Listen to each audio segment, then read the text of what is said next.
Well, Thursday night, for the first time all season, the Predators were at full strength and showed just how good they can be with a 5-0 shutout win over a good Kings team. Tonight, they get another formidable opponent in the New York Rangers. No score into the second, but PK Subban's missile will end that. 1-0 Preds.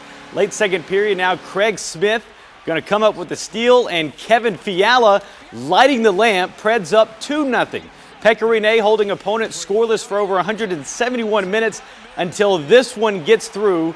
Rangers pull within one, but then shortly later, a deflection off Colton Sissons gives Nashville a 3-1 lead. They take it 5-2 as they head on a 4-game road swing. We just gotta keep working on our game and keep getting better and work every day. So it's gonna be fun going on the road too. The Predators will return to the ice Monday in New York against the Islanders. To college basketball now, where Vanderbilt is playing some of its best basketball this season, even if it doesn't show up on the scoreboard. After beating TCU last week, the Doors nearly knocked off Kentucky at Rupp Arena on Tuesday night, proving to themselves, well, they can play with anyone. But Bruce Pearl and the 11th ranked Tigers are far from just anyone. They proved that from the tip. Bryce Brown making it 11-2 early. Lead would build to 15. Riley LeChance stripped Mustafa Heron the lay-in. Vandy would finally wake up, pull off a 15-2 run. Riley LeChance cuts it to 9 with that three, but second half down a dozen. Jeff Roberson backing in to make it a 10-point game. But the SEC's best, well, they were the best today. Brown here with another three, grabs the foul. Vandy falls 93-81. Well, the 18th ranked Vols taking on Ole Miss. Grant Williams, the turnaround jumper, part of a 9-0 run. Vols up 13. Early second half, Nashville's Jordan Bone. Nice pump fake and jump shot. Tennessee up a dozen, and they would pull away soon after. Williams, the beautiful spin move and basket. Vols even getting it done on both ends. Kyle Alexander on the floor.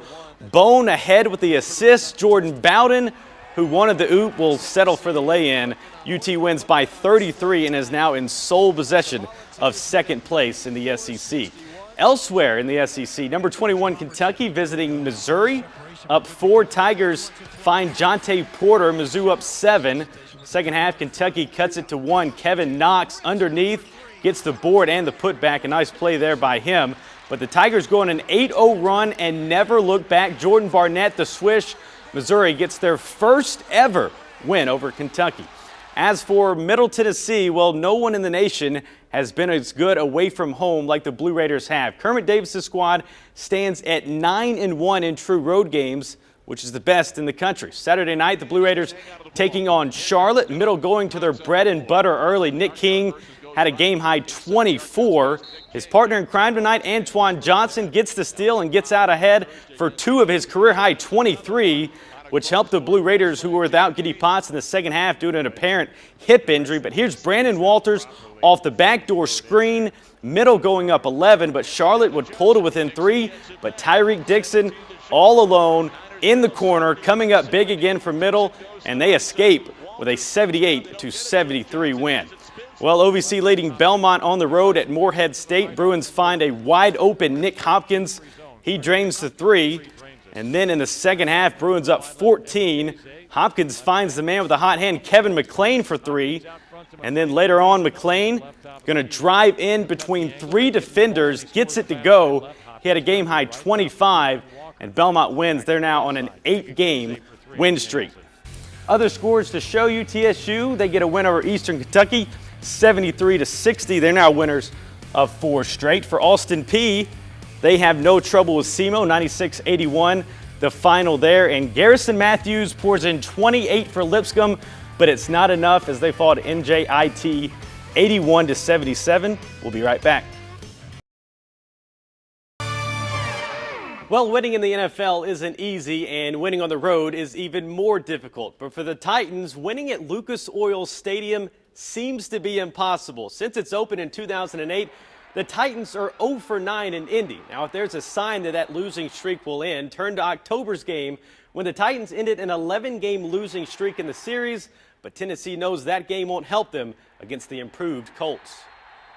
They got some new faces, on the defense, but still a athletic team, still a very physical team, and since we played them, they've been kind of doing well, in certain areas. So it's a game that obviously we're familiar with the opponent. You know what? They found ways to take the football away. They've created turnovers. They found pressure. I thought against us they did a good job of creating some pressures, creating some blitzes. So again, it all comes down to communication. And it comes down to not turning over the football as well. It will be a big game for Marcus Mariota to bounce back after his 4 interceptions in Pittsburgh. Well, this time a year ago, Tennessee was 1 win away from the Sugar Bowl, and Vanderbilt was on the verge of getting to their first bowl game under Derek Mason. At that point, there was a lot to play for, but a lot has changed in the past year as well. Both teams enter Saturday already eliminated from bowl contention, and for one team, they'll finish winless in the SEC. It's our last game, and it is a rivalry game, and so that's always in the back of our mind that they had our number last year. So yeah, that definitely adds to it. Like any other team, we're always overlooked, and just seeing that orange, everywhere you go, just adds a little bit more motivation, to go get the win. Yeah, and outside of that, really nothing to play for. To college basketball now, Tennessee up 11 early on 5th-ranked Villanova. Grant Williams there for 2 of his 20. The Vols actually led by as much as 15 in the first. Here's Kyle Alexander with the one-handed slam, but it fell apart after halftime. Nova goes on a 14-2 run. The 3 there ties it up at 48, and the Wildcats take the lead, and Jalen Brunson adding to it. He had 25, and Villanova holds on for the win. Elsewhere, Vanderbilt facing Virginia. The door's off to a slow start. Nigel Johnson gets the turnover, races down for the layup and the foul. Cavs go up 14 a little bit later. Kyle Guy, nice move inside the paint. That lead is now 21. Vanderbilt shooting just 23% today. Guy again this time from 3, 38-12 at this point. And your final 68-42, Vanderbilt blown out. They actually played USC at home Sunday to overtime. Didn't look like the same Vanderbilt team today. Oh, no. Mr. Beasley, thanks so much. We're going to kind of talk through that and see, obviously, what works for everybody.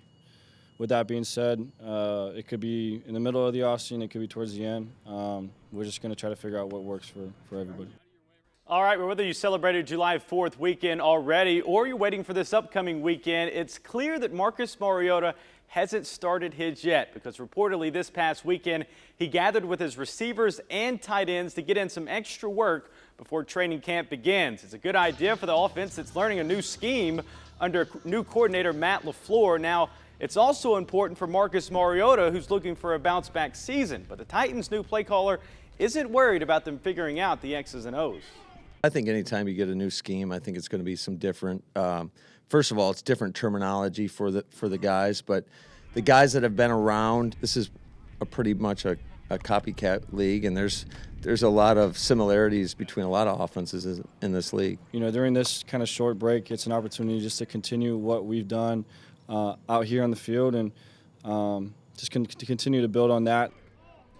And the guys will be able to join the coaches soon when the team reports back on July 25th. To the NBA now, where we find former MTSU star Nick King making his Lakers debut late Monday night in the Summer League. Here he is with a nice basket off glass. Later on, gets free off the pick and roll and slams it home. Finished with 8 points, 3 rebounds, and also a nice assist right here. But the Lakers fall 98-93.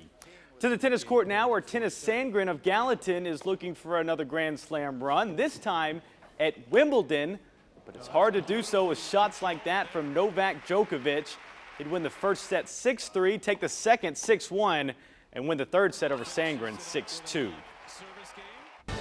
Thank you, Melody. Well, if you haven't done so already, you might want to clear your schedule for Sunday, because after moving day at the Open Championship, this guy right here, Tiger Woods, back into contention to win a major. Let's show you just how well Tiger played today. Woods with 2 birdies on the front 9, looking for a third here. And there's the Tiger we all remember, one of his 6 birdies on a spectacular Saturday. And now on 10, can't ask for a better approach shot than this. Falls right near the cup, sets up back-to-back birdies. Tiger now 4 under on the day. Moving ahead to 18 with some trouble off the tee. Tiger would make up for it there to save par. finishing with a 66. That's his best score in 7 years at a major, and he's 4 shots back of the leaders. One of those leaders, Kevin Kistner on 14.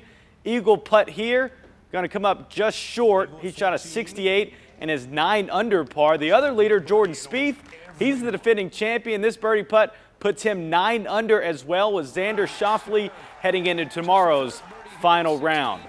To the pitch in Ottawa, where Nashville SC would like to soon forget this game ever happened. In the 81st minute, Nashville can't put it through on the penalty kick. Now in stoppage time, Ottawa breaks the scoreless tie, and to make matters worse, the Fury, they add another in the 95th minute. SC returns home Wednesday to try and end a 3-game skid. Also returning home Wednesday will be the Titans, reporting back for the 2018 season. One game that will help lead the two-tone blue, one player that will help lead the two-tone blue through the rigors of training camp will be Delaney Walker. Now at 33, he enters his 13th season in the NFL, but the Pro Bowler, hey, he's showing no signs of slowing down anytime soon. Most guys, All right, now time to show you one of the best things you've seen all day. Former Overton High School standout and current Red Sox Mookie Betts makes one of the best plays you'll see all season, robbing Leonis Martin of a would-be home run. Take another look. He's listed at 5'9", but he got up there, making Nashville proud. Hey, check this out. Even David Price was impressed.